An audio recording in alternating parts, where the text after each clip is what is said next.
Hi, so this is the the first lesson of I would expect many in the coming weeks and months ahead. Um, and the way I want to do these lessons is a little bit according to, basically what's called a flipped classroom, not fully, but to a large extent. So the way it's going to go is um, a few elements to that. So first of all, I'm going to make YouTube videos. They are going to be made available to you covering each lesson. Then, as you're watching the videos, and it's really important, you need to make detailed notes. The more detailed, the better in a way. So you have a record of what's being covered. Now, at the end of the video, there will be a number of tasks or questions and/or questions. You I would like you to use your notes in the first instance to complete those tasks. But obviously, if you're stuck, you can either you can go through the YouTube video again. That's always quite a good thing to do anyway. Or you can also use the textbook to refer to answer those questions or to do the task. Now, the textbook is available on Caboodle. If you have difficulties accessing it, contact me because it can reset your password. Or obviously, if you have your own textbook, then that's a good way to do it as well. Now, the tasks you need to complete, I would like you to do those on Google Forms or Docs that will be found in that I'll put in the Google Classroom. Occasionally that maybe I might be asking you to do it in a different way, but I prefer doing it through that because it allows me to monitor a bit your work, provide feedback on any questions you're doing. Now, this way of doing the lessons will come back again in year 13 as well, when there's a few other things added to this, but we'll come back to that at a later stage. Good, let's have a look at today's lesson. The first lesson is called Investigating Places. We're going to look at the identity, socioeconomic characteristics of a place. At the bottom there, you can see a key word, re-urbanization. It's quite a good key word to note down. It's the flow of people back into the cities to live. So there's reversing decades of population decline we've seen in cities from the sort of 1960s onwards. Two really nice pictures there, I think, to show you the difference in of 120 years. Left-hand side, Brick Lane, where we were when we went to London in 1900, and then on the right-hand side, what it looks like today. Actually, I've got another one here, 1960 is quite a nice picture as well. I like sort of the market that was there. You can also see the kind of market it is. It looks like quite a lot of vegetables, household items, clothing, etc., etc. Okay, now Brick Lane, starting with a map of London to identify where Brick Lane is. So I'm going to point it out here. Obviously, that's where the pointer is. That's Brick Lane. Over there, or Bethnal Green, we're going to look at as an area in London. This sort of centre of London, or the City of London, Westminster, then further to the east, Canary Wharf is around here, Isle of Dogs, Stratford over there. Zooming in a bit, Bethnal Green, as you can see here, points where we went here. Over here, you can see Brick Lane. We actually got out of the tube here, Aldgate East at the bottom here, walked up and walked all the way up Brick Lane to the end to Bethnal Green Road here, and then walked back again. So we had, I think, somewhere around here is where maybe around here, we had the curry. Remember the Brick Lane Mosque as well, where we stopped. Zooming in again. Here we have Brick Lane, over there, Bethnal Green Road, and the Brick Lane Market. The Old Truman Brewery as well. I was looking at, I want to say there's the breweries are around here and around here, large buildings that used to be the brewery. And then I think the restaurant was around here. Now, the place I'm going to point out in a minute is Chiltern Street, so Chiltern Street around here, either here or there. I'm not quite, or here. I'm not quite sure. But here, the next a picture I have for you here is a very picture from probably just after the war, just before the war maybe. No, just after the war, 1950s. Chiltern Street here, so it must be around sort of this sort of area.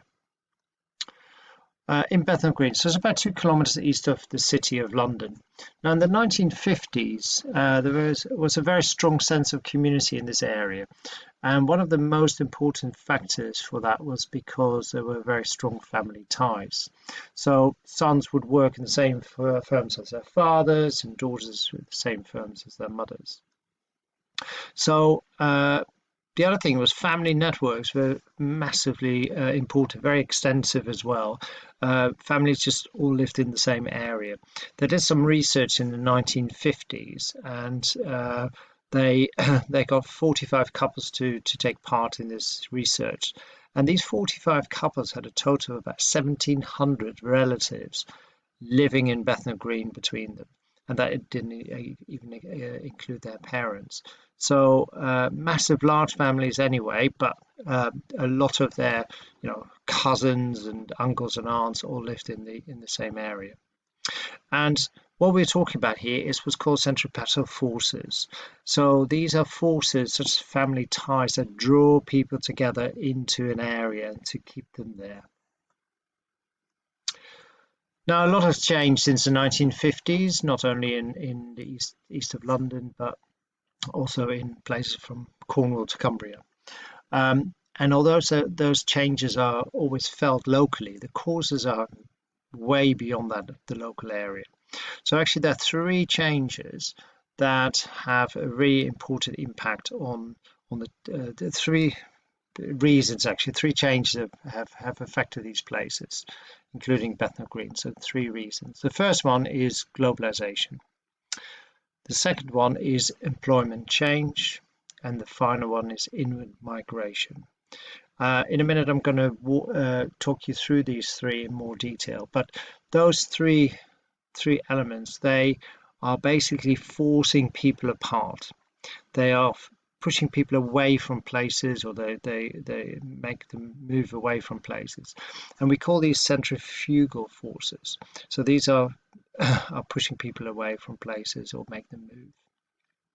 So here we are, centripetal forces moving towards the center, and centrifugal forces is moving away from the center. Let's go back to those 3 factors. So the first one is globalization. Obviously we looked at that in the last topic, but just to recap, globalization is actually 2 different things that are of importance here. So the first one is global shift. So the global shift resulted in the closure of many manufacturing plants because goods could be produced cheaply overseas. So that meant lots of people lost their jobs, had started to move away, moving elsewhere to find other employment elsewhere. Now the second element was containerization, obviously linked to each other, but they are separate. So containerization resulted in the closure of the docks in London, and therefore a lot of people were either losing their jobs in the docks or in any kind of businesses that were linked to the docks. So that could be transport businesses, that could be warehouses, etc. So it didn't always mean people working directly in the docks. So all that led to internal migration, so people moving away from where they were, like in Bethnal Green, leaving their close family networks to find work elsewhere. And therefore it results in the breakup of those families and communities. Also, what we've seen, obviously, especially since the 1980s, a move from sort of 70s, 80s, 90s, and as employment has changed. Employment has changed from the old economy to the new economy. And at the moment, more people in the UK now have higher income jobs as a result. So that also means they're earning more, they can spend more, and people are now able to buy their own property or invest in it. And a process of re-urbanization has taken place in many cities. So people moving back into the cities, inward migration, but also process of gentrification and regeneration have also happened, and that really revitalized places. However, these newcomers, they are able to, they tend to work in the new economy, tend to have higher income jobs. They have displaced many existing residents because house prices, rents are increasing, making it no longer affordable for existing residents to live there, really. Finally, linked to this, what I mentioned already, inward migration.